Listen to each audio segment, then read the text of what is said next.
আজকে 10th জুলাই, আমরা এখন নিউ ইয়র্ক সাবওয়েতে আছি। তো যাচ্ছি সাউথ ফেরিতে। তো এখানে স্ট্যাচু অফ লিবার্টি ট্যুরটা আছে। তো সাউথ ফেরি মেট্রোতে আমরা টাইম স্কোয়ার থেকে উঠেছি। এখানে আমরা পৌঁছাতে প্রায় 11:15 বাজবে। আমাদের রিপোর্টিং টাইম ছিল 10:30, ট্যুরটা শুরু হবে 11টায়। দেখি লেট হয়ে গেছে, অনেকগুলি কারণে লেট হয়েছে। শুরু থেকে হোটেল থেকে বের হওয়ার প্ল্যান ছিল 9টায়, ওটা আমরা দেরি করেছি। বাচ্চাদের ভিতরে একজন একটু দেরি করতেছিল, তার জন্য কিছু দেরি হয়েছে। স্টেশনটা খুঁজে পেতে গিয়েও আমাদের 5-10 মিনিট হয়েছে। স্টেশনে এসে সবচেয়ে যেটা বড় ভুল করেছি, আমরা মেট্রো কার্ড কিনতে এক সময় ক্রেডিট কার্ডে দিচ্ছিল না। তারপর আরেকটা কার্ডের আরেকটা মেশিনে গেলাম, একজন ইনফরমেশন ডেস্ক থেকে বললো এই মেশিনগুলিতে ওখানে জিপ কোড চাইতেছে, জিপ কোড। তো আমাদের জিপ কোড তো আসলে এখানে অ্যাপ্লিকেবল হবে না। আবার ওইখানে কি জিপ কোড দেবে, এটা তো আমি এখানকার এখানকার রেসিডেন্ট না। পরে আরেকটা মেশিন দেখে বললো এগুলিতে করো। এটা কি ছিল কার্ডটার নাম? MNY, অমনি, MNY। তো আমি এমনিতে ইন্টারনেটে দেখেছিলাম অমনি অ্যাপ্লিকেবল টুরিস্টের জন্য। পরে আবার যে কোনো কারণে আমি সিলেক্ট করছি মেট্রো নিব, বাট এই ডিফারেন্সটা বুঝি নেই। তো কেউ যদি টুরিস্ট এখানে নিউ ইয়র্কে আসে, তাহলে অমনি আমি সাজেস্ট করবো অমনি ব্যান্ডিং মেশিন থেকে মেট্রো কার্ড কেনার জন্য। এটা মেট্রোতে অ্যাপ্লিকেবল হয়। একই কার্ড, $1 কার্ডের দাম, আর রিফিল করেছি $10 করে। তো 5 জনের জন্য ক্রেডিট কার্ডে একটা একসাথে কাটা যায় না, 5টা আলাদা আলাদা কাটতে হয়। তো এখানে আরেকটা ফান্ডা, একই ক্রেডিট কার্ডে 2বারের বেশি হলে কার্ড দেখি ব্লক করে দিচ্ছে বা ক্যান্সেল করে দিচ্ছে। তো এখানে আমার credit card, Romana credit card, debit card মিলে কাটতে হয়েছে। তো এটা আরেকটা সমস্যা। ব্যাংকগুলি আগে দেখেছি 5 জনের টিকিটটা ওই ওরা ব্লক করে সেম অ্যামাউন্ট মাল্টিপল টাইমস, এই জন্য একটা কিছু সিকিউরিটির জন্য ব্লক করে দেয়। আমাদের দেশের ক্রেডিট কার্ডগুলি আসলে অনেক সিকিউরিটি কনসিয়াস। ওরা যেটা কম কনসার্নটাকে হচ্ছে যে ওদের ক্লায়েন্টের সেফটি, বা এই যে বিদেশে আসলো কার্ড ব্লক করে দেওয়াতে তার জন্য তো একটা বিশাল হ্যাসেল হবে। এটা নিয়ে তারা লিস্ট বাজার, তারা মোট বাজার $10 এটা নিয়ে। মানে ব্যাংকগুলি যেসব ব্যাংক ক্রেডিট কার্ডগুলি ইস্যু করেছে, ওদের এই ব্যাপারটা একটু লক্ষ্য রাখা উচিত। কথায় কথায় এ পর্যন্ত আমার 2বার ব্লক করে দিল আমার কার্ড, অথচ তারা জানে আমি নোটিফাই করেছি, ওদেরকে বলেছি কোনো অবস্থাতে আমার কার্ড ব্লক করা যাবে না। আমাকে জানিয়েছিল ওদের কল সেন্টারে কোনোভাবে ব্লক করা হবে না। তো এখন কথায় কথায় ব্লক করে আমাকে আবার ফোন করতে হয়। তো যাই হোক, এখন ওইখানে এটা করেছি। তারপর তাড়াহুড়া করতে গিয়ে আমরা সাউথ ফেরি থেকে যে ট্রেনটা সাবওয়ে, সেটা যেটা দেখিয়েছে নাম্বার 1, ট্রেন নাম্বার 1, কিন্তু ওটার পর থেকে এটা উল্টা দিকে যাচ্ছে। সাউথ ফেরি থেকে উল্টা ডিরেকশনে যাচ্ছে, নর্থে যাচ্ছে। তো ওইখানে আমরা এটা বুঝতে বুঝতে আরো 8-10টা স্টেশন পার হয়ে নেমে আবার ঘুরে আবার টিকিট পাঞ্চ করে, আমি জানি না এখন কি এরা মাল্টিপল চার্জ হবে কিনা, হয়তো বা হবে। এখন সাউথ ফেরির দিকে যাচ্ছি। তো প্রায় যেটা ছিল আমার 21 মিনিটের ট্যুর, 21 মিনিটের সাবওয়ে জার্নি, সেটা প্রায় ডবল হয়ে গেছে। কারণ উল্টা দিকে গেছে, ওটা আবার সাবার করে আমাকে যেতে হচ্ছে। দেখি ওখানে গিয়ে আমরা ট্যুরটা বের করতে পারি কিনা, নয়তো ওই টিকিটটাও আমাদের জন্য গচ্ছা যাবে।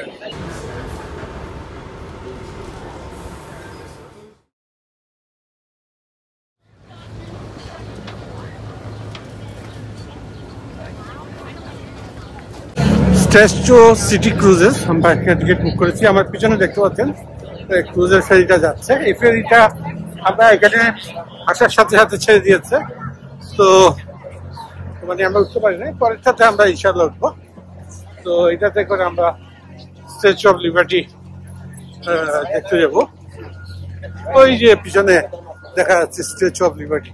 এই দৃশ্যটা দেখছো, স্ট্যাচু অফ লিবার্টি। তাহলে এখানে যাওয়ার দরকার কি ফেরিতে? আমি এখান থেকে দেখে চলে যেতে পারি, রাইট?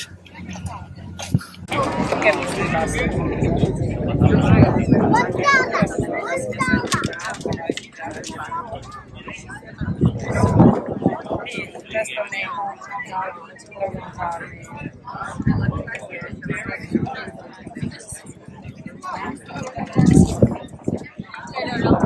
ওই দেখা যায় স্ট্যাচু অফ লিবার্টি। আমরা ওইখানে যাবো ফেরিতে করে, যে ফেরিটাই মাত্র দেখালাম ওইটা এখন এখানে আসবে।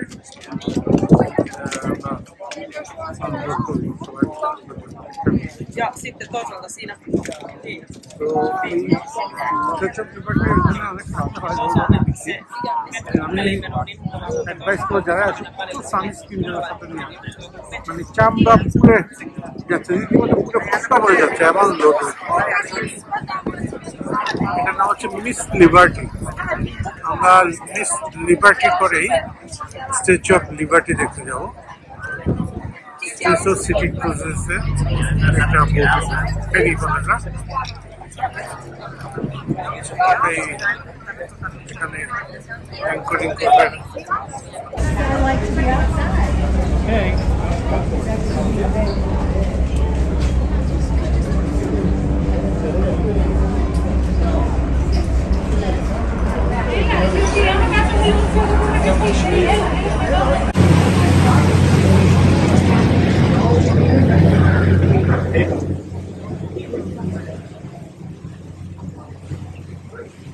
Papi, venía acá.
এটা হচ্ছে স্ট্যাচু অফ লিবার্টি।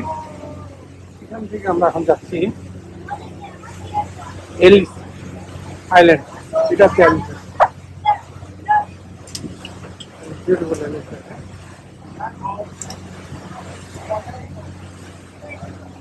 এটা অনেক হিস্ট্রি আছে।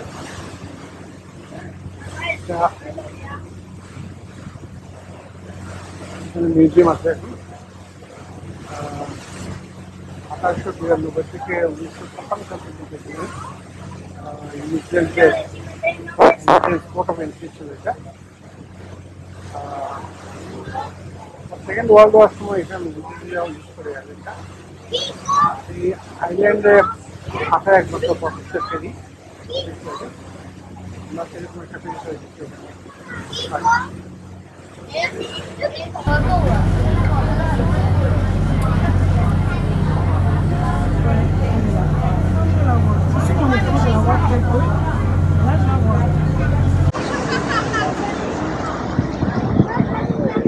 স্ট্যাচু অফ লিবার্টি যে আইল্যান্ড, এখানে আমরা ফেরি থেকে মাত্র নেমেছি। আমরা লিবার্টির পিছনের দিকে, স্ট্যাচুর পিছনের দিকে আমরা এই পথ দিয়ে গিয়ে ওই সামনে গিয়ে এটার কাছে যাবো।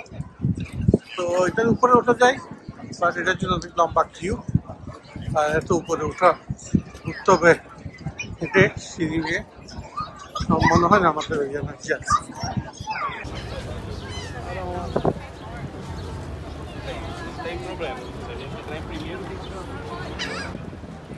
Last call for the Statue of Liberty. That was on with Toby next.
আমাদের boat miss liberty, statue of liberty যে আইল্যান্ড, এখানে আমরা ওয়েট করছিলাম এটার জন্য।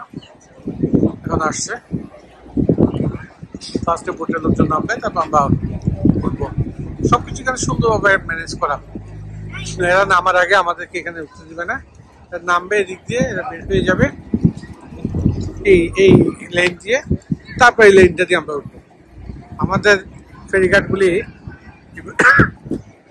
এইভাবে ম্যানেজ করতে পারে অনেক, মানে দেখা যায় একই সাথে নামতেছে, আবার কিছু লোক ওঠার চেষ্টা করতেছে, ধাক্কা ধাক্কি। কিছু সিম্পল রুলস ফলো করলে, একটু সুন্দরভাবে ম্যানেজ করলে কিন্তু ধাক্কা ধাক্কিগুলি হয় না।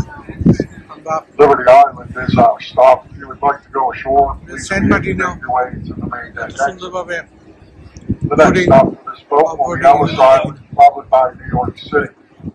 Boats will continue. এই আমাদের বোর্ডিং শুরু হয়েছে। স্ট্যাচু সিটি ক্রুজেস বাই বন্ডওয়ান। হ্যাঁ,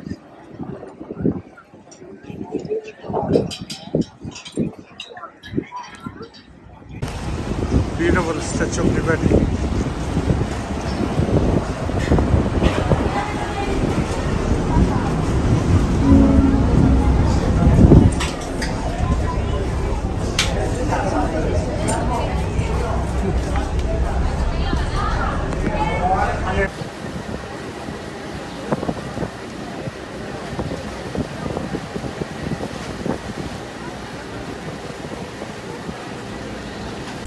Do you have a staircase? Portal. How do you open it?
Statue of liberty tour আমাদের শেষ করেছি, প্রায় 3টা বাজে এখন। তবে এমন গরম, এমন রোদ, তো এই নিউ ইয়র্কে, অরল্যান্ডো, ওয়াশিংটন এরিয়াতে যারা সামারে ভিজিট করবে অবশ্যই অবশ্যই অনেক করে বেশি করে সানস্ক্রিন নিয়ে আসবেন। পানি খেতে হবে প্রচুর, সানগ্লাস, পারলে ক্যাপ, হালকা পাতলা ক্যাপ খুবই দরকার। এত সানস্ক্রিন দিয়েও আমাদের ট্যান তো মুখে হয়েছে, ঘাড়ে ফুসকা পড়ে গেছে, রোদে ফুসকা পড়ে গেছে, এমন রোদ। আর এখানে হাঁটাহাঁটি করতে হয় প্রচুর। দেশে তো আমরা হাঁটাহাঁটি করার সুযোগ পাই না খুব একটা, তো বিদেশে আসলে করতে ভয়, একটু কষ্টই হয় অনেক সময়। তো যাই হোক, এটা শেষ করে আমরা এখন এই সাবওয়েতে যাচ্ছি ব্রুকলিন, সরি সেন্ট্রাল পার্কে যাবো। ফার্স্টে মনে করেছিলাম ব্রুকলিন ব্রিজে যাব, বাট ওইটা ক্যান্সেল করেছে রুটের ভিতর। আমরা সেন্ট্রাল পার্কে যাব, ওইখানে খাওয়া দাওয়া করবো কিছু, আশা করি এখানে হালাল দোকান থাকবে। নিউ ইয়র্কে সব জায়গায় হালাল সব আমরা পাচ্ছি, তো হালাল খাবারটা খেয়ে দিব, নামাজও পড়ে নিব এখানে, ইনশাল্লাহ। এরপরে কোথাও ওই সেন্ট্রাল পার্কটা ঘুরবো বিকেলবেলা, ওই সময় সেন্ট্রাল পার্কে আশা করি গাছগাছালির শেডও থাকবে। তারপরে আমরা যদি সময় পাই ব্রুকলিন ব্রিজটা দেখতে আসবো সন্ধ্যার দিকে। তখন সন্ধ্যা মানে কি, এখন সূর্য ডুবে 8:30 পরে, 15টার দিকে, তাহলে আমরা 7-8টার দিকে গেলে একটা টেস্টটা একটু কমবে। তারপরে আমরা এখান থেকে চলে যাবো টাইমস স্কোয়ারে, এটা হচ্ছে আমাদের ওখানে হোটেল।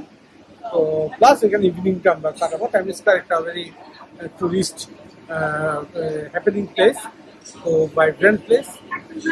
তো গতকালকে আমরা প্ল্যান করেছিলাম, বাট ডিনার করে যখন 8টার দিকে যাচ্ছিলাম ওই কাছে এখানে, বাট একটু বৃষ্টি চলে আসলো। বৃষ্টিতে ভাবলাম একটু হোটেলে যাই, বৃষ্টি থামবে 9টার দিকে। তখন ওয়েদার রিপোর্ট বলছিল বৃষ্টি থামবে 9টার দিকে, তারপর আসবো। কিন্তু এত এক্সস্টেড, টায়ার্ড, ওই যে সকাল 4টা-5টায় উঠতে হয়, তারপর মর্নিং ফ্লাইট ধরে 2.5 ঘন্টা 3 ঘন্টার ফ্লাইটটা শেষ করে এসে, তো এই যে কোনো ইন্টারন্যাশনাল ফ্লাইট বা ডোমেস্টিকটা যাই হোক অনেক টায়ারিং হয়। সিকিউরিটি চেক আপ, আগের যে রিপোর্টিং, আর্লি ওঠা, তারপর এসে বের হয়ে আবার ওখানে আসা, চেকিং করা, সব টায়ার্ড ছিলাম, ঘুমিয়ে গেছি আর কি। পছন্দ করে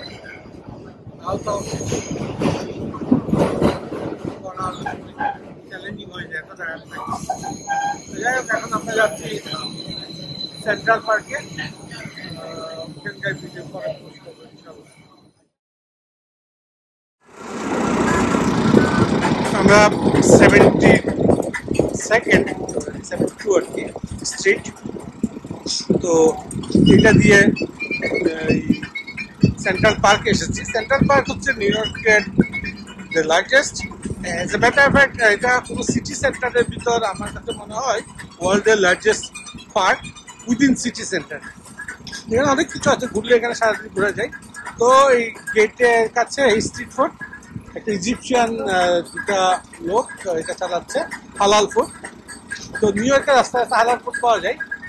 তো খাবারের অর্ডারটা দিয়ে এখানে একটু ভাত রাইস দিয়েছি, সাথে এই চিকেন শাস্তি, সালাদ, ওয়াটার এইসব। তো অর্ডার করে এখানে নামাজটা পড়ে নিলাম রাস্তায়। তো আল্লাহর জমিনে সব জায়গায় নামাজ পড়া যায়, এই নামাজের ভিডিওটা আমি এখানে দিচ্ছি, কারণ আমরা অনেক সময় হাঁটাহাঁটি করতে গেলে মসজিদ এটা সেটা খুঁজি, ওইগুলি এত আসলে জরুরি না। আল্লাহ দুনিয়ায় আল্লাহর ইবাদতকে, দিনটা আল্লাহ অনেক সহজ করে দিয়েছেন আমাদের জন্য, যে কোনো জায়গায় পড়া যায়। এখানে কেউ যদি মাইন্ডও করে না, কিন্তু মনেও করে না, রাস্তায় দাঁড়িয়ে আপনি নামাজ পড়েন, সাথে একটা ছোট পকেট যায় নামাজ আমি রাখি, সেটা দিচ্ছি।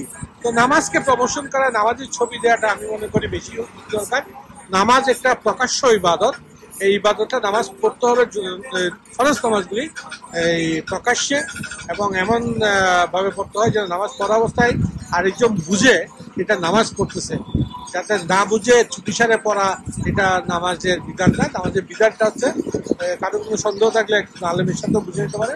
আপনি যখন নামাজ যত, তাহলে এটা বুঝতে হবে যে নামাজ পড়তেছে আল্লাহর বান্দা। তো নামাজের এই ছবিগুলি আমি দিচ্ছি একটাই কারণ, কোনো উদ্দেশ্য না এখানে, বেনিফিটও না এখানে, নামাজকে মার্কেটিং। অবশ্য নামাজ দেখাতে কি যদি একটা লোকও আরেকজন লোক যদি নামাজটা পড়ে, তাহলে আমার জন্য এটা একটা বড় একটা আমি বড় সড় একটা পুণ্যের ভাগিদার হব, এটাই আমার উদ্দেশ্য। তো কারণ আমরা যখন ট্রাভেল করি সবকিছু ঠিক থাকলে একটা জিনিস বাদ হয়ে যায়, অবশ্য নামাজটা কোথায় পড়বো, নামাজ মসজিদ নাই, উঁচু করার জায়গা নেই, উঁচু করতে না পেলে তায়াম্মুম করা যায়। এবং যেখানে এখানে জায়গায় জায়গায় পানি ওয়াশরুম আছে, এখানে উঁচু করে ফেলা যায়, পা ধোয়া কোনো সমস্যা না। আপনি মোজার জুতো থাকলেও খুলে একটু মশাই করে নিলে হয়, পায়ে হালকা পানি দিয়ে, আর স্যান্ডেল করে থাকলে এটা পরে যায়, পিছনে হাতে করে পানি নিয়ে করে ফেলা যায়। প্রথম দিকে আমার কষ্ট হতো, এখন দেখি এটা কোনো অসুবিধা হয় না। আর টয়লেট ইউজ করে অনেকে বলে পানি থাকে না, আগে আমি জানতামও না মাসাল্লাহ। তো ইভেন টিস্যু দিয়ে কিন্তু আপনি টয়লেট করলেও কিন্তু হওয়া যায় আর কি, পাক হওয়া যায়। আমরা পানি ইউজ করি, এটা ভালো, পানি এবং টিস্যু দুটাই ইউজ করা ভালো, উত্তম। তবে যেখানে সম্ভব না সেখানে টিস্যু ইউজ করলেও চলে। এটা অনেক দেশে কিন্তু মুসলমানরা শুধু টিস্যু ইউজ করে। তো আমরা এরপরে এখন এই সেন্ট্রাল পার্কে ঢুকবো খাওয়া দাওয়ার পরে। সাথে থাকবেন আশা করি। আসসালামু আলাইকুম।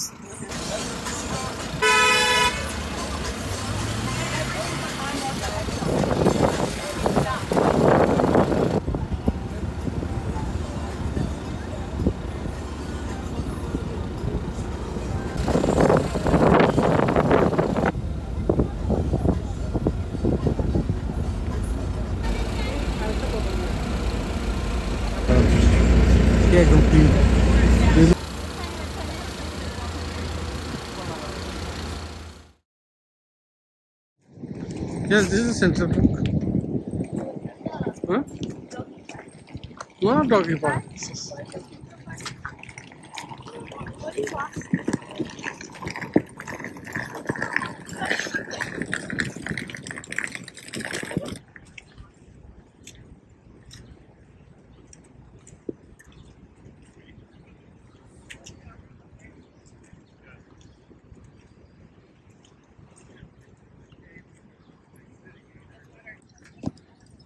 সেন্ট্রাল পার্কের ভিতরে একটা রাস্তা দেখতে পাচ্ছি, রাস্তায় সিগন্যাল আছে, গাড়ি দেখতেছি না। তো বুঝতে পারছি না সেন্ট্রাল পার্কের ভিতরেও কি গাড়ি চলে, এটা আমার জানা ছিল না। কারণ তাহলে পার্কের ভিতরে ট্রাফিক সিগন্যাল কেন?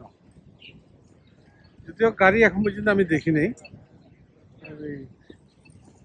এখানে আসে 2-1 মিনিট হয়েছে, লোকজন দৌড়াদৌড়ি করতেছে, সাইকেল আছে, সাইকেল বা সাইকেলের জন্য তো সিগন্যাল হওয়ার কথা না, কারণ সাইকেল দেখি সিগন্যালে দাঁড়াইও না। এই এখানে লাল বাতি চলতেছে, এর ভিতরে সাইকেলরা চলে যাচ্ছে।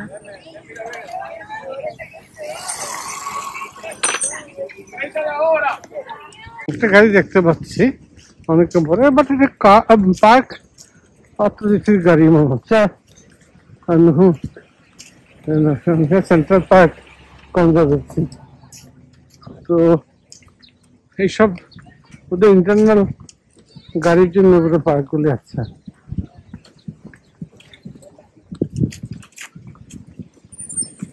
পার্কটা বিশাল বিশাল, এটা হাঁটলে সারাদিন হাঁটা যাবে।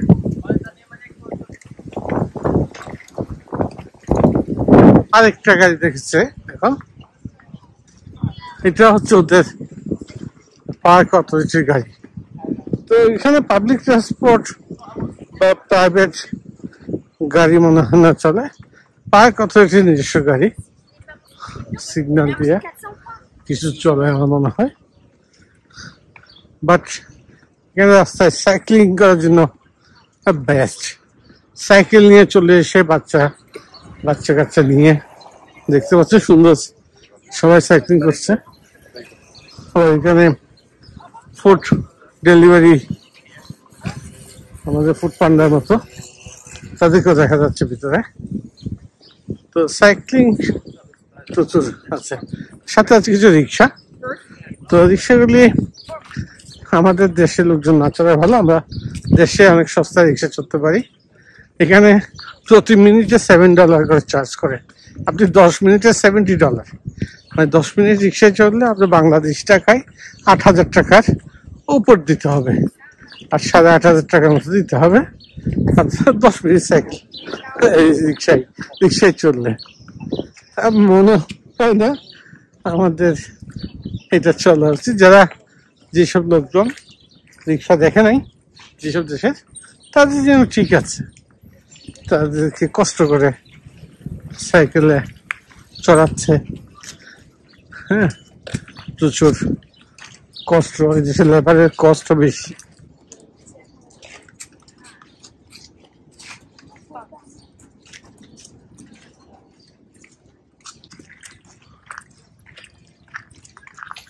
There's a huge building here. কিসের বিল্ডিং?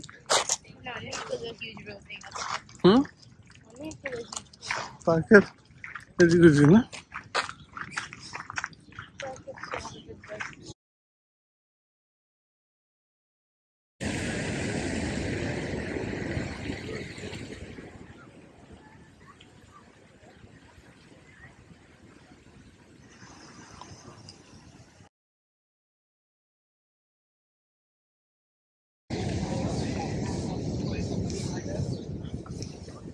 হচ্ছে সেন্ট্রাল পার্কের সেন্টারের রোড।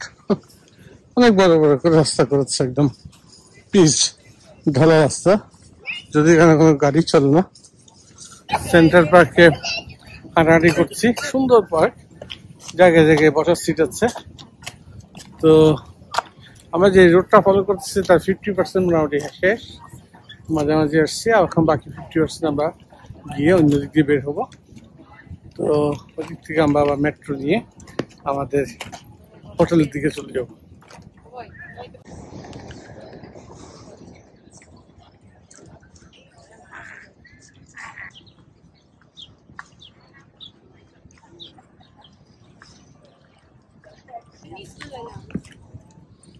এগুলো হচ্ছে যেমন Yoshino cherry tree in honour of somebody, হ্যাঁ, বিভিন্ন গাছগুলি বিভিন্ন ব্যক্তির নামের সাথে নামকরণ করেছে আর কি।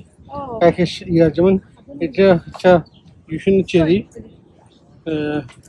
হচ্ছে ক্লিয়ার এবং জিপ 2022, 2023, এরকম বিভিন্ন।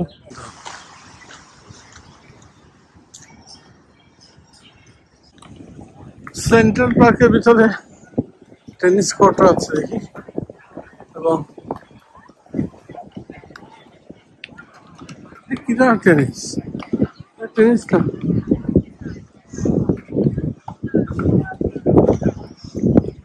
হ্যাঁ ঋষিদা এটা কি? Rishida what is this? Tennis. না টেনিস কি এত ছোট লাগে? কি টেনিস? টেনিস করতে আছে হয়? This is tennis. হ্যাঁ, Tennis. I don't think this is tennis. Not that. Oh, it's not tennis. It's other thing. It's other thing. এটা তো Something else. এটা তো টেবিল টেনিসের মতো খেলতেছে, দেখো।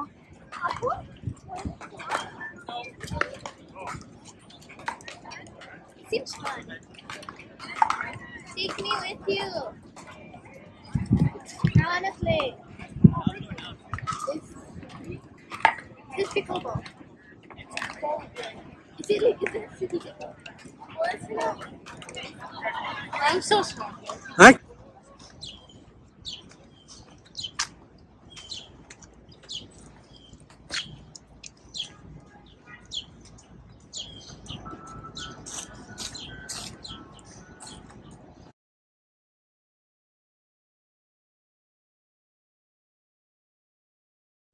Say hi to the ladies. Use broadcast for কই? today. হ্যাঁ, So walk from behind and say hi.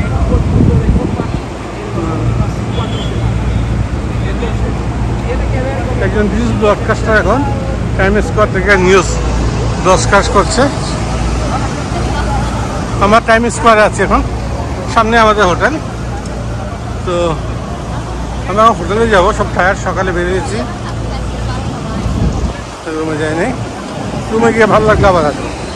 চলো সেটা।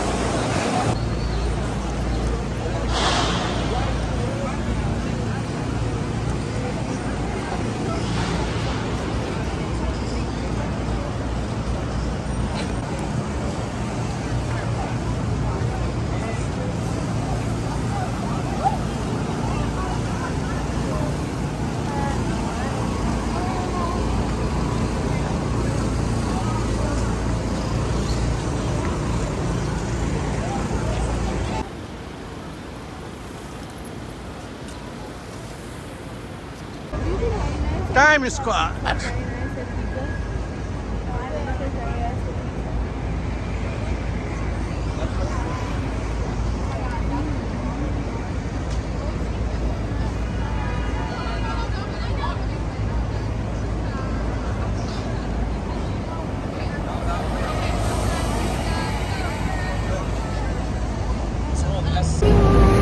এখন সন্ধ্যা 7:15। মাগরিবের আজান দিবে আরো 1.5 ঘন্টা পরে, যে সন্ধ্যা হতে দেরি আছে। আমরা টাইম স্কোয়ারে আজকে সারাদিন ঘোরাঘুরি করে এখন টাইম স্কোয়ারে আসছি। টাইম স্কোয়ারে ঘন্টা 2 কাটানোর প্ল্যান ছিল, বাট বাচ্চারা টায়ার্ড, ঋষিটা অলরেডি মাথা ব্যথা হচ্ছে। সকাল থেকে ঘোরাঘুরি, রোদে অনেক ঘোরাঘুরি, তো অনেক কষ্ট রোদের ভিতর। সামারে নিউ ইয়র্ক রীতিমতো খুবই হট আর কি। তো ঠান্ডা ঠান্ডা একটা বাতাস আছে, এটা দিয়ে রক্ষা। যাই হোক, আমরা এখন হোটেলে যাচ্ছি। এখানেই টাইম স্কোয়ার থেকে আমার হোটেল 5-6 মিনিটের, টাইম স্কোয়ারেই মানে 5-6 মিনিটের ওয়াক। এখন আর 2-3 মিনিটের ওয়াক সামনে গেলেই। তো ওইখানে আমরা একটু রেস্ট দিয়ে যদি ভালো লাগে আবার আসবো, নয়তো গতকালকের মতো আর আসা হয়নি। গতকালকে এরকম সময়ে আমরা রুমে ফিরে গিয়েছিলাম, আবার আসবো। কারণ তখন বৃষ্টি হচ্ছিল একটু হালকা, আর আসে না সবাই। বা রুমেই এত টায়ার্ড ছিলাম, আর কারো বের হওয়ার এনার্জি ছিল না। আসলে সকালে বের হয় 9টার দিকে, এখন 7টা, অলরেডি 10 ঘন্টা করে ঘুরি, মোস্টলি হাঁটাহাঁটি। তো সবাই কিছুটা এক্সস্ট হতে থাকে।